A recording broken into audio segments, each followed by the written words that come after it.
Bonjour. Alors donc je suis gérant de la société Ecomalin depuis 2009. Donc notre société achète et vend des produits alimentaires. Donc notre volonté est de sans cesse prouver au client qu'en venant chez nous, il fait des économies et qu'il achète des produits de qualité. Donc en 2009, on a créé un site internet. On a également, donc en caisse, on prenait les numéros des clients qui étaient d'accord pour recevoir les promotions via des SMS. Et bien entendu, on a créé un profil Facebook avec qui on travaille énormément. Donc l'avantage de Facebook déjà, c'est que c'est gratuit. Donc la mise en place, donc soit vous connaissez quelqu'un qui peut vous aider là-dessus, soit effectivement il faut passer par une agence de com. Effectivement, il y a quand même une identité visuelle à avoir. Donc l'avantage premier, donc c'est gratuit. Le deuxième, c'est que c'est instantané, quoi. Quand vous postez un message avec une promotion ou un message ou quoi que ce soit, c'est gratuit. On touche 2000 personnes en 10 secondes, quoi. Alors que si vous les communiquez via des flyers où il faut un certain nombre il faut une mise en place, il faut créer le fly, il faut le distribuer, donc c'est beaucoup plus long, quoi. Donc il y a un retour sur investissement qui est immédiat, quoi. Donc je vais partir d'un exemple clair. Par exemple, la semaine dernière, il nous restait 100 kilos de faux filets à vendre, il restait une journée. Donc là, impossible de passer par la distribution de fly ou autre, qui est beaucoup trop longue et qui est très coûteuse en plus. Et donc là, on a envoyé un message à tous nos abonnés, on a 2000 abonnés à peu près. Et donc avec une belle photo, un message clair, une économie réalisée, donc prix coûtant, et donc on a vendu les 100 kilos dans la journée, quoi. Et donc effectivement, comme le disait Monsieur Lamy, il y a aussi l'avantage ça s'appelle le marketing viral, je crois que c'est ça. C'est que le cousin, il va envoyer la promotion à la cousine, et donc ça c'est très intéressant, ça nous permet aussi de capter des nouveaux clients. Et encore une fois, c'est gratuit, quoi. Après, bon, effectivement, on peut véhiculer des valeurs, la société, des choses. On peut communiquer sur, échanger avec le client. Ce qu'effectivement, avec Facebook, il y a un chat, donc le client pose une question, lui répond dans la seconde, quoi. Donc c'est très intéressant, quoi.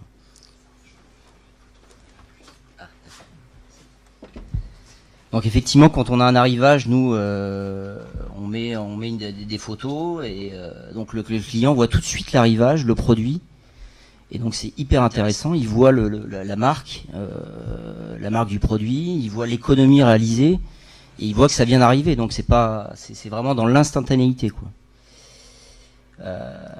Par exemple, un autre exemple, un jour j'envoie un message Facebook avec une photo à 8h, parce que bon, je venais de réceptionner la marchandise, et donc il y avait plateau lapin économique à moins 50%, et tout de suite j'ai quelqu'un qui est venu à 8h30, et ça on peut pas le faire autrement qu'en passant par les réseaux sociaux, quoi. Vous êtes passé où à Rochefort? Je suis entre But et Monsieur Bricolage. Et donc je parle beaucoup de Facebook parce qu'effectivement j'ai imprimé les chiffres hier soir. Il y a 26 millions de comptes Facebook, donc c'est difficile de s'en passer, quoi. Plus, c'était en 2013, ouais, effectivement, ça a évolué. Et mais après c'est vrai qu'on peut aussi faire des vidéos, les mettre sur Facebook. On peut aussi donc passer par YouTube. Il y a vraiment plein de choses. Je parle que de Facebook. Mais après effectivement nous on fait tout nous-mêmes. Donc après il faut gérer, il faut aussi gérer ça. Et donc ça demande quand même beaucoup de temps si on veut pas faire n'importe quoi. Faut pas faire n'importe quoi aussi. Effectivement, envoyer un SMS par jour, parce que là vous allez vous griller avec votre clientèle. Nous on envoie des SMS, mais c'est peut-être une fois par mois, ou tous les 2 mois, ou tous les 3 mois, parce que c'est vraiment le coup du siècle. Donc faut vraiment, il faut être un petit peu conseillé si vous n'avez pas de connaissances dans ce. Mais bon, c'est vrai que maintenant, on peut créer un site internet, pas gratuitement, mais quasiment. Un compte Facebook, c'est gratuit. Donc c'est quand même très intéressant et je pense qu'il ne faut pas se passer de de ces outils-là à l'heure actuelle, quoi. Vous les avez eus dès le départ ou vous avez fait ça en cours de route? Dès le départ, oui.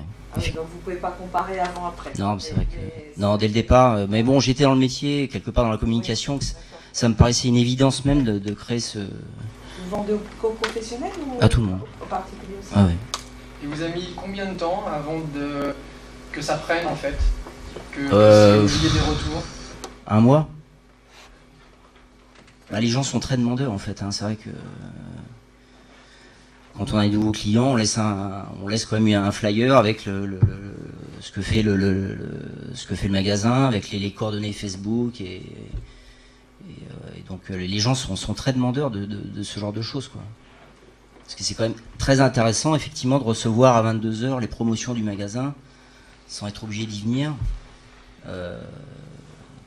Puis effectivement, notre obsession, c'est de faire venir les clients et de leur prouver qu'on a des produits de qualité et qui font des réelles économies, quoi. Vous estimez à combien de temps par jour vous passez en fait finalement sur Facebook? On va dire une journée dans la semaine. Je concentre tout dans une journée, mais c'est au cas par cas, parce qu'effectivement nous on a de l'actualité qui bouge chaque jour et donc on met des petits messages Facebook, des petites photos, mais il faut vraiment que ça vive, sinon c'est comme un journal, s'il n'y a pas d'actualité, s'il n'y a pas de contenu, ça va intéresser personne, quoi. C'est à peu près 1 heure par jour où vous êtes dessus? Bah c'est l'idéal, quoi, c'est vrai que...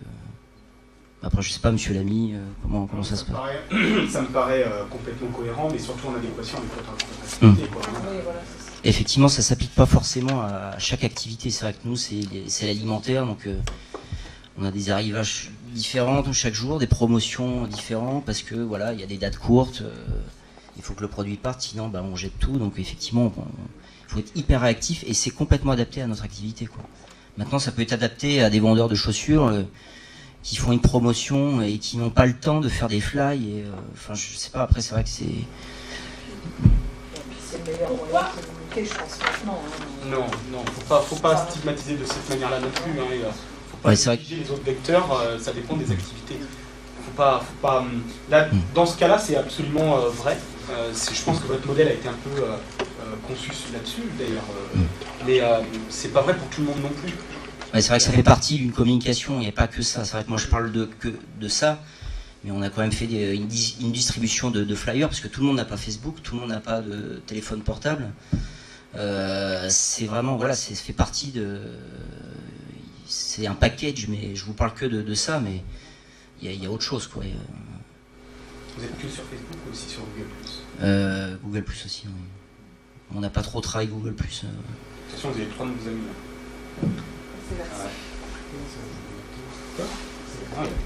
3 nouveaux. Ah, Oui, c'est ça, oui. 3 de nos amis. Vincent, t'as 3 nouveaux amis. Pourquoi avoir choisi de créer un profil plutôt qu'une page, tout en sachant que Facebook, du jour au lendemain, peut voir que vous êtes une entreprise, pas une réelle personne, et choisir de supprimer votre compte? C'est une bonne question. Je sais plus. C'était en 2009. Et on n'avait pas véritablement le choix à l'époque. Ouais. À l'époque, on n'avait pas véritablement le choix, mais vous pouvez la transformer maintenant. Et donc programmer vos diffusions. Merci. Est-ce que vous êtes le seul à l'animer, ou est-ce que parmi vos collaborateurs, vous avez partagé cette... J'ai formé mes collaborateurs effectivement parce qu'on peut pas faire non plus n'importe quoi, comme disait monsieur l'ami. On n'est pas là pour raconter sa vie, quoi. On est vraiment dans le cadre professionnel et on doit le respecter, quoi. C'est important. Et vous, entre guillemets, vous vous contentez d'annoncer les promos, les offres, etc. Ou il y a aussi un peu de dialogue hors pur promo, business? Il y a du dialogue, par exemple, on se dit, bon, on aimerait bien tester ce produit, donc on va en parler à nos abonnés. Donc effectivement, il y a du dialogue et il y a un chat, on répond... et les clients répondent à d'autres questions ou avis de clients. Enfin, c'est très ouvert, quoi. C'est très intéressant. Mais encore une fois, sincèrement, c'est gratuit, c'est dommage de s'en passer, quoi. Ça vous coûte rien. Je pense que si vous avez des enfants, ils vous expliqueront, à mon avis, très très bien comment ça fonctionne, malheureusement. Enfin. Vous êtes franchisé? Non, on a créé l'enseigne totalement indépendant. Oui, effectivement. Oui, c'est vrai qu'on n'a pas d'obligation, on est libre, effectivement. Voilà. Il y a une communauté. Non, non, pas du tout. Pas du tout. Il y a 2 magasins qu'on essaye d'avoir une communication qui n'est pas le faux filet à 12 € chez nous et à 25 chez les autres, sinon ça va pas marcher. Si et à l'intérieur de votre... Pardon. Si je peux me permettre, je veux juste faire dire une chose sur les réseaux sociaux. Par exemple, tout à l'heure on en a parlé beaucoup, même encore. Attention à ne pas mettre tous vos œufs dans le même panier. Parce que autant votre site internet vous appartient, que Facebook, Google+, Twitter, Pinterest, etc. ne vous appartiennent pas. Vos comptes, vos profils, vos pages ne vous appartiennent pas. Si demain, M. Zuckerberg, c'est pas le cas, je suis pas en train de dire ça, mais si demain, M. Zuckerberg décidait de mettre payant Facebook ou de le vendre aux Chinois ou machin, vous pouvez perdre votre seul et unique axe de communication si vous aviez mis tous vos œufs dans le même panier, alors que votre site internet, c'est quasi impossible si vous êtes libre, comme je vous l'ai dit tout à l'heure. Donc votre site internet vous appartient. Attention, ça ne vous appartient absolument pas. D'ailleurs, vous cochez une case comme quoi ça ne vous appartient pas. Donc attention à ça. Voilà, vous avez peut-être des questions À l'intérieur de votre magasin, on peut voir sur la vidéo qu'il y a un aménagement quand même qui n'oublie pas les réseaux sociaux. Je crois que l'adresse du compte est indiquée sur les murs de votre magasin à l'intérieur. Je crois qu'il y a des flash codes aussi. Vous pouvez nous expliquer effectivement, on avait fait une grande impression 5x4, je crois, d'une bâche, où il y avait l'adresse du site internet, il y avait un téléphone mobile avec des informations dedans. C'est pour aussi informer, parce que si on n'informe pas les clients, il faut que tout le monde joue le jeu dans le magasin. Si on ne le dit pas aux clients, personne ne va aller sur le compte Facebook, personne ne va aller sur le site internet. Et donc faut que tout le monde joue le jeu dans la société, quoi. C'est hyper important, quoi. Si on parle pas aux gens, on leur dit pas qu'ils peuvent recevoir des promos par SMS et qu'on prend pas leur numéro, on peut pas leur envoyer d'infos, quoi. Donc c'était pour ça, effectivement. Mais bon, rien ne vaut la communication avec le client, quoi.